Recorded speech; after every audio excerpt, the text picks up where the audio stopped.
ब्रह्मा बाबा की विशेषता ये थी कि हमेश हमको अपने से ऊंचा दिखता था। हम थे छोटे बच्चे, लेकिन बाबा हमको कहता था कि तुम एक एक बच्चा मेरा जो है वो विश्व कल्याणकारी। तो हम छोटे होने के कारण समझते थे कि विश्व कल्याणकारी कैसे होंगे, हमको पता ही नहीं है विश्व क्या है। लेकिन बाबा शुरू से हम बच्चों में वो एक बहुत बड़ी जैसे उम्मीदें रखता था, और वो जो बाबा का संकल्प था, उस संकल्प ने हमको भी शक्ति रूप बनाया।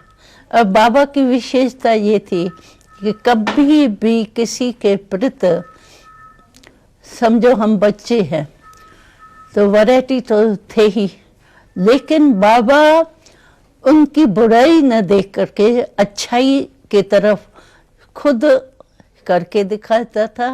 और हम लोग बच्चों में भी वो संस्कार बढ़ता था कि कमी न देख करके विशेषता दे। और बाबा की यही ट्रेनिंग बहुत एक वंडरफुल थी कि कभी भी बाबा कहता था कि तुम ये नहीं बोलो कि मुझे ये आता नहीं है, मैं ये नहीं कर सकती हूँ, मैं जानती नहीं हूँ। बाबा कहता था देखो तुम बच्चे जब ज्ञान में आए तो तुम ज्ञान को जानते थे, सीखे तो हो गए ना होशियार। इसी रीति से कोई भी काम हो, चाहे स्थूल हो चाहे सूक्ष्म हो, लेकिन मेरे को नहीं आता है या नहीं शब्द जो है मैं नहीं कर सकती हूँ, मैं जानती नहीं हूँ, ये कमज़ोरी के शब्द जो है वो बाबा को बिल्कुल ही खराब लगता था। तो ना शब्द हमारे जीवन में होना नहीं चाहिए, ये बाबा ने हमको बहुत विशेषता सिखाई। उसी विशेषता के आधार पर हम कहाँ भी कोई भी काम करते थे तो हमको ना नहीं करना है, लेकिन सीखना है और सीख करके करना है। तो इसीलिए कोई भी बात यज्ञ में आई, लेकिन हमको शक्ति जो बाबा ने दी, हाँ मैं कर सकती हूँ, मैं शक्ति हूँ, उससे क्या हुआ, जो कोई भी परिस्थिति हमको बड़ी नहीं लगती थी और सहज लगती थी, खेल लगता था। और बाबा की विशेषता ये थी कि सबके प्रति जो है वो रहम दिल। चाहे बाबा ने कभी अपने पास्ट जीवन में कभी किसी गाली नहीं खाई, इंसल्ट नहीं देखी, लेकिन सभी बाबा यानी ब्रह्मा बाबा की पहली लाइफ जो थी, सभी बाबा से राय लेने के लिए बड़ा बुद्धिवान समझ करके रिगार्ड देते थे। लेकिन ज्ञान में परमात्मा की प्रवेशता के बाद बाबा के ही संबंधी बाबा की इंसल्ट करते थे, गाली देते थे। लेकिन हमने देखा कि बाबा को कभी भी गाली नहीं लगती थी। बाबा कहता था बच्ची ये अज्ञानी है ना, तो अज्ञानी के ऊपर वैसे है, इसीलिए उनके ऊपर रहम करो, ईर्ष्या नहीं करो, घृणा नहीं करो। ज्ञान में घृणा शब्द होता नहीं है।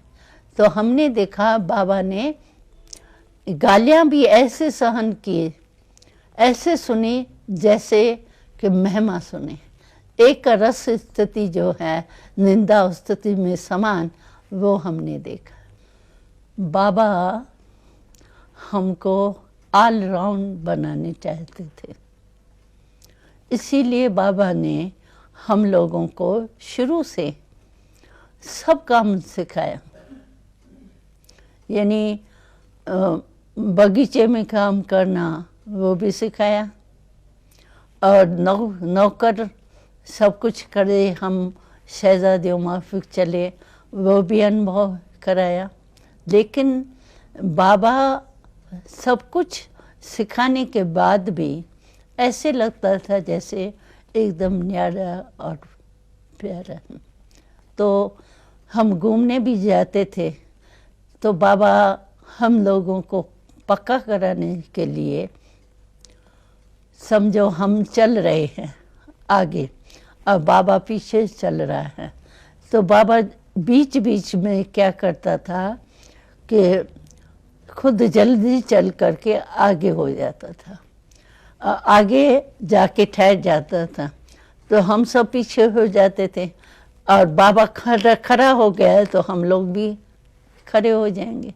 और बाबा फिर दृष्टि देख करके और पूछते थे, बच्ची अभी जो आप सैर कर रही हो तो अपनी बातों में थे या आत्म अभिमानी होकर के चल रहे थे?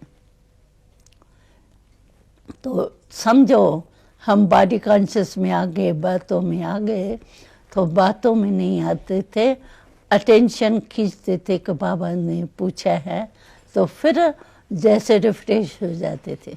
और चलते हुए भी आत्म अभिमानी का अभ्यास जो है वो पक्का हो जाता।